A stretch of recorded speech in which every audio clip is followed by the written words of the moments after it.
Kisah Jenderal NATO, Masjidil Haram dan Harapan Persatuan Umat Islam Indonesia oleh Anton Permana dari Tanhana Dharma Manggarafa Institute. Di dalam sebuah wawancara di televisi Al Jazeera, setelah Amerika dan sekutunya menginvasi Irak, seorang jenderal NATO ditanya oleh wartawan Al Jazeera, "Izin Jenderal, di layar televisi kami, sekarang ini Anda bisa melihat prosesi 2 juta umat Islam yang sedang berkumpul di Masjidil Haram. Ada yang sedang melaksanakan tawaf, ada juga yang duduk dan melaksanakan sholat sunat. Sebagai seorang ahli militer, saya ingin bertanya kepada Anda, berapa lama waktu yang dibutuhkan untuk membuat 2 juta manusia yang berkumpul itu bisa berbaris dengan rapi dan serentak?" Tanya si wartawan sambil menunjuk ke layar TV besar yang ada di studio. Sejenak, sang jenderal melihat dengan tatapan tajam ke arah layar televisi yang ditunjukkan oleh wartawan itu. Tak selang berapa lama, lalu sang jenderal menjawab, dalam hitungan saya, kalau mereka itu masyarakat sipil, bisa butuh waktu 1 bulan untuk melatihnya. Tapi kalau yang berkumpul itu tentara, butuh waktu 10 hari melatihnya. Dan kalau itu pasukan khusus, minimal butuh waktu 3 hari untuk melatihnya, jawab sang jenderal dengan optimis. Lalu si wartawan menjawab, "Oke, baik. Terima kasih atas jawaban Anda, Jenderal. Sekarang, mari kita buktikan kepada umat Islam yang berkumpul di Masjidil Haram saat ini, berapa lama waktu yang mereka butuhkan untuk membentuk barisan yang rapi dan bergerak serentak. Karena kebetulan sebentar lagi sudah masuk waktu sholat Isya," jelas si wartawan kepada jenderal tersebut. Lalu tak lama kemudian, terdengarlah suara iqamat dari muazin sebagai penanda akan dimulainya sholat Isya berjemaah.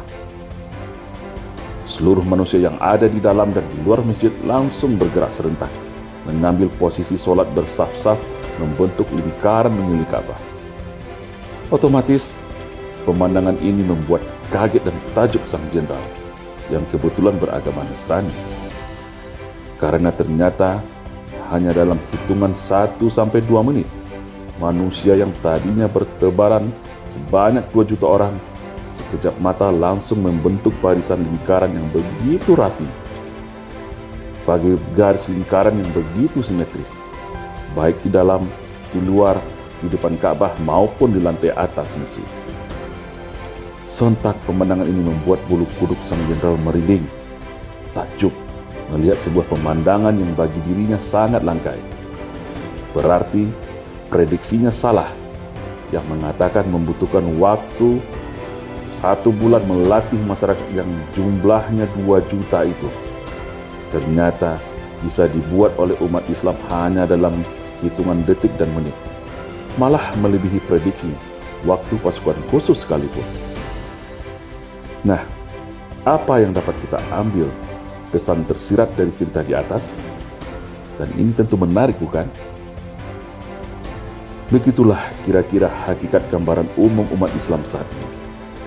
Seakan tercerai-berai, seakan acuh, seakan sibuk dengan urusannya masing-masing, namun pada dasarnya hatinya tetap pada satu titik pusaran kiblat bernama Ka'bah, tempat paling terbaik di muka bumi ini. Seharusnya kalau umat Islam sadar akan hakikat kekuatannya ini, hakikat bahwa sesama muslim itu bagaikan satu tubuh, maka umat Islam akan mudah bersatu padu dan bermental superior. Dan umat Islam Indonesia khususnya adalah penguasa sejati, bukan malah jadi korban penguasa. Setidaknya, cerita di atas dapat dijadikan inspirasi dan motivasi bahwa umat Islam itu mempunyai keistimewaan yang luar biasa, mempunyai instrumen keagamaan yang dahsyat, yaitu punya satu Tuhan, satu kitab suci, satu nabi, satu kiblat, yang berarti bisa bernaung menjadi satu payung komando dan satu orientasi tujuan. Makanya, di Masjidil Haram tadi, walaupun 2 juta manusia dari berbagai negara berkumpul dari semua aliran, tetapi Ketika komando Iqamat dibacakan, semua serentak berbaris mengambil posisi, taat komando mengikuti sang imam. Hal ini, kalau diterapkan ke dalam kehidupan berjamaah akan sangat luar biasa dahsyat. Lupakan perbedaan mazhab, perbedaan aliran, perbedaan suku dan bangsa, perbedaan cara ibadah, perbedaan partai politik, perbedaan kiai dan ulama panutan. Coba semuanya sepakat dalam satu komando, taat kepada ulama dan imam, menjaga soliditas ukhuwah antar sesama umat Islam dalam beramar ma'ruf dan bernahi munkar. Masya Allah, sungguh tak terbayangkan indahnya. Kalau ini terjadi, niscaya tak akan ada yang berani menistakan ajaran dan simbol Islam. Tak akan ada yang berani memperolok-olok dan mengkriminalisasi ulama dan habaib. Sebagaimana sejarah monumental perang 10 November di Surabaya, Palagan di Ambarawa, serangan umum 1 Maret, hingga penumpasan pemberontakan G30 SPKI pada tahun 1965. Ketika ada sebuah komando datang, seruan dan momentum yang tepat, maka niscaya umat Islam akan turun berduyun-duyun bagi gelombang tsunami, bersatu padu dalam satu barisan yang tak terkalahkan. Faktanya, tentara sekutu yang begitu canggih peralatan tempurnya hengkang dari tanah Surabaya. Belanda yang begitu modern senjatanya menyerah kepada Indonesia.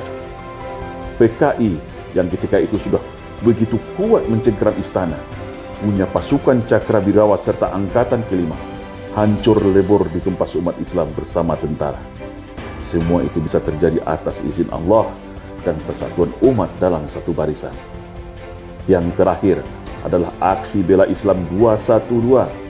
Siapa sangka Ahok yang begitu perkasa di Pilkada DKI juga tumbang dan dipenjara. Dan menjadi sejarah pertama di dunia, bisa ada 7 juta lautan manusia berkumpul, berdemonstrasi dengan damai tanpa huru-hara. Cuma sayang, saat ini umat Islam sedang terpedaya tipu daya ala Fir'aun. Raksasa tapi dikerdilkan, mayoritas tapi dimarginalkan, banyak tapi mentalnya dijajah oleh permainan sihir tipu kekuasaan. Padahal itu semua hanya halusinasi tali busuk yang disulap jadi ular. Namun saat ini, sihir ala Fir'aun ini berhasil sementara waktu menutup mata dan telinga umat, terpedaya oleh bahasa manis dan stigma tipu daya melenakan, sehingga umat Islam merasa inferior, seakan lemah tak berdaya, merasa kecil bagaikan buih di lautan. Padahal para Fir'aun modern itulah yang sangat takut akan kebangkitan Islam. Mereka sangat ketakutan umat Islam tersadar dan tersentak dari pengaruh sihir dan merapatkan barisan, melakukan perlawanan. Kalau ini terjadi di Indonesia, selesai semuanya. Begitulah gambaran umat Islam saat ini di Indonesia. Babak belur dihantam agenda Islamophobia, padahal mayoritas. Tapi yakinlah, diamnya umat Islam itu bukan berarti pengecut. Tertindasnya umat Islam bukan berarti bodoh. Umat Islam Indonesia hanya karena begitu sayang kepada negeri ini. Negeri yang didirikan oleh darah dan nyawa para syuhada, para pendahulu kita. Sampai saatnya nanti, pada sebuah titik puncak batas kesabaran, seruan itu datang, komando itu turun. Bumi pertiwi memanggil, insya Allah, wallahi, dalam sekejap mata, semua akan berubah siap tempur dalam satu barisan.